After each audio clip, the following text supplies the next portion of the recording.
What's going on, guys? JSGC here, back again for another daily Manchester City transfer update. Before I do crack on with today's update, make sure, like always, if you are enjoying the content, then do subscribe to my channel. It's free to subscribe. I'm going to keep you guys up to date every single day here on YouTube with all the latest City transfer news, so if you haven't already, do subscribe. Also, don't forget social media links there in the description if you want to go and follow me on my X, Instagram and TikTok. Email also in the description too if you want to hit me up for any sponsorships for any videos or any general business inquiries. Don't forget to leave a thumbs up. We're aiming for 300 likes on the video, and do let me know your thoughts as well in the comments below. So it's all about the house with Manchester City, and we've got the very latest on Sverre Nypan, and the Athletic have confirmed that Nypan will be leaving Manchester City this summer to go out on loan and continue his development. One club that was being considered by Manchester City was Ajax over in the Netherlands, but it's believed now that that move is no longer going to happen and it's no longer on the card. So the big question here is, where is Sverre Nypan going to end up? And I do feel like here a lot does depend about some of the other first team players around Manchester City and where they end up going, in particular keeping an eye on the futures of Vitor Reis and Claudio Echeverri, who right now I do expect these players to head out on loan. So where will they go and where will they end up will potentially have an impact on where Nypan could end up. Do remember to keep an eye on the fact that Lyon do have a right to take a Manchester City player on loan for the season as per their agreement, which took Ryan Txiki to Manchester City. So Nypan could well end up being that player, and if it's not going to be Nypan and it's not going to be Vitor Reis and it's potentially not going to be Claudio Echeverri, then who is it going to be? So yeah, do keep your eyes open on that one. Now, moving on, we've just speaking about Vitor Reis. We've got the very latest on him, and Nil Sola, a journalist close to Girona, has said that Vitor Reis is getting increasingly closer to finalising a move to Girona on loan. Bayer Leverkusen and FC Porto have been linked with making a move for Vitor Reis along with Girona, but it's looking like Girona are using their CFG ties here to get this deal done. Girona are allowed to take players on loan from Manchester City once more, and they are hoping here that they can take a quality player in Vitor Reis to help boost their numbers and quality that they've got in their defence. And I'm just hoping here that Girona are going to utilise Vitor Reis, because there's a very long list of loan players who have headed to Girona who've ended up not being utilised. There's very few that do end up getting utilised by Girona. There are a few, Yangel Herrera being one of the players who really flourished from his time at Girona. Jan Couto, I thought, did very well there as well. So if they utilise Vitor Reis, I've got no problem with him going on loan to Girona. Now, Nil Sola has said that Vitor Reis is going to travel to Girona in the coming days to complete his loan. It's going to be a simple loan, no purchase option. Fabrizio Romano has stated that an agreement is now in place verbally for Vitor Reis to join Girona on a season-long loan from Manchester City. So these obviously verbal agreements are going to follow with formal steps, and then you're going to see Vitor Reis sign his loan contract with Girona. He will need to complete a medical with them, and then that deal will get done, and I'm expecting that to be done in the next week or so. As I said in yesterday's update, I'm going to be livid at Girona. I'm going to be livid at Manchester City if Vitor Reis doesn't get utilised here, because this loan here has to work for Vitor Reis. It has to work if he's to come back to Manchester City and be around the first team. Him spending a season sitting on Girona's bench it means he's not going to cut it at Manchester City, and we waste a year of progress for a player that we spent nearly £30 million on. So this is probably one of, if not the most interesting loan transfer that Manchester City are going to get sorted this summer. So we'll see what does happen. Now, moving on, we've got the very latest on Claudio Echeverri, and despite some interest coming in from AS Roma, Echeverri's agent and Manchester City are doing everything they can to convince Echeverri to go on loan to Girona instead. See previous what I just said about Girona in terms of the Vitor Reis transfer. Just replace Vitor Reis' name with Claudio Echeverri, and that's my thoughts. And the Athletic are saying that Manchester City are potentially contemplating keeping keeping Echeverri around the first team squad for another season for him to learn from Manchester City's forwards and to learn from Pep Guardiola. But a lot here does depend on just how many players we can get rid of in our first team squad and what availabilities there are in Manchester City's squad for players to be registered, in particular when it comes to our Champions League registrations, which I did a video on right at the start of this transfer window. So Manchester City do need sales, they do need non-homegrown players to leave, because at the moment we've got too many players at the club and they can't all feature in the Premier League and in the Champions League. So we do need players to start leaving, and outgoings has got to be a focus for Manchester City. Now moving on, James McAtee, the Athletic is saying that Bayer Leverkusen have withdrawn from the race to sign him. They don't want to pay any more than £25 million.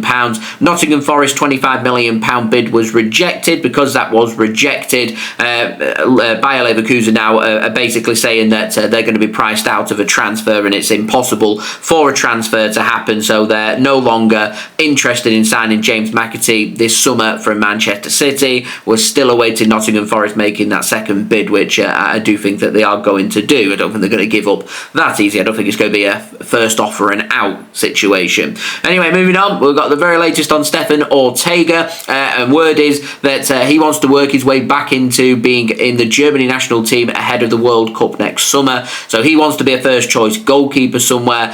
So he feels like that's his best chance of being able to go to the World Cup with Germany. So Stefan Ortega will need to leave Manchester City as per the Athletics reportings here. But again, not been that much interest in Stefan Ortega. Not many clubs have been linked, so I don't know where he's going to end up. And if there is no interest, I'd be intrigued to know what Manchester City are going to do, because normally when it comes to goalkeepers, it's very much a priority position. It's a position that a lot of clubs would get sorted right at the start of the transfer window, because you look to build from the back. You need your goalkeepers, you need to embed your goalkeepers in. So until we see another goalkeeper sale somewhere else and it starts another merry-go-round of goalkeeper sales, we'll have to wait and see what does happen with the future of Stefan Ortega Moreno. Now moving on, we've got the latest on John Stones, and it's reported from the Athletic that he's not going to be leaving Manchester City this summer. Manchester City are not contemplating letting John Stones leave. John Stones does have 11 months left on his Manchester City contract, and when his contract comes to an end, he will be 32. He is injury prone, so I don't imagine Man City are going to be offering John Stones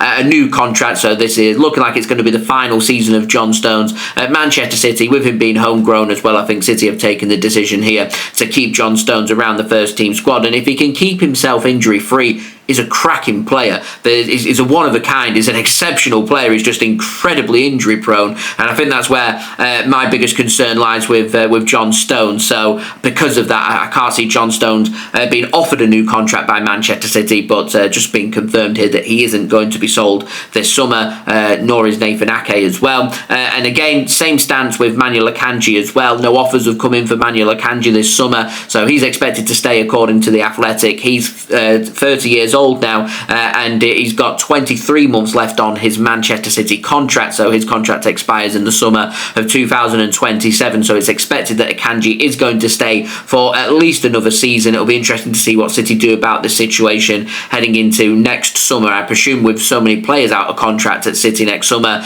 and the potential of other players leaving as well on a permanent basis, that Manchester City may be happy when it comes to the likes of Akanji and Kovacic, that if we don't sort out permanent sales and there's clubs not interested in signing them, that it'll be a simple case of burning away their contract, which means they could be here for 2 seasons rather than 1. Now moving on to the penultimate transfer, more positive news this one. We've got the very latest on Claudio Khusanov, and MEN have confirmed that Claudio Khusanov is not going to be loaned out by Manchester City this summer. He is going to stay around the Manchester City first team squad, and he's going to be competing as one of many defenders that City have got available to them, and hopefully we'll be able to see some more minutes from Claudio over the next 12 months. Some fantastic news there for him, and I'm looking forward to him hopefully being given more of an opportunity at Manchester City, because obviously he's rapid. I feel like he's got a lot of skill sets that really suit Manchester City, and I think there's a really good player there. Manchester City just need to find a way to get him the regular starts and minutes to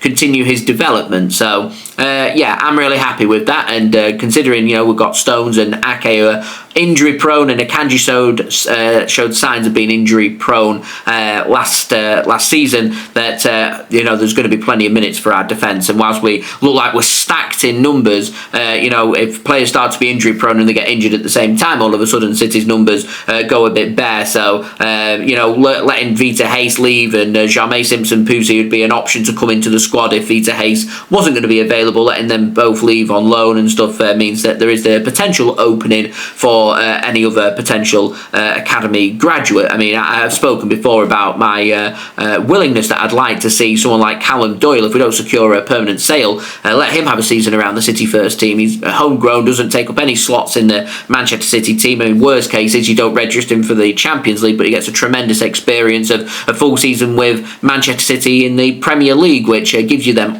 good options that we could have available to us. And there is even the potential of maybe a homegrown slot for, if we can sort out our sales, for someone like Callum Doyle to come in. So we'll see what does happen. I'm not expecting that to happen, but it could. Anyway, moving on to the final transfer, and it doesn't involve a player, this one, but it does involve Txiki. And Manchester City announced yesterday at 5 p.m. at British summer time that Txiki has now officially left Manchester City as their director of football after 13 years. So I wanted to thank Txiki for all of his hard work that he's done at Manchester City. I think he's done an incredible job at Manchester City, and the baton now has officially passed over to Hugo Viana, who is going to be working on his own as Manchester City's new director of football. City have been integrating him in since the January transfer window. He's been covering a lot in this summer transfer window, and now he's officially taken over as Manchester City's only director of football. So best of luck to Hugo Viana now. He's got a big job on his hands in terms of this City transition, and also I'd say a big thank you to Txiki, who's helped create some fantastic moments and memories at Manchester City over his 13-year tenure, and I think he deserves everybody's respect for all of his work that he's done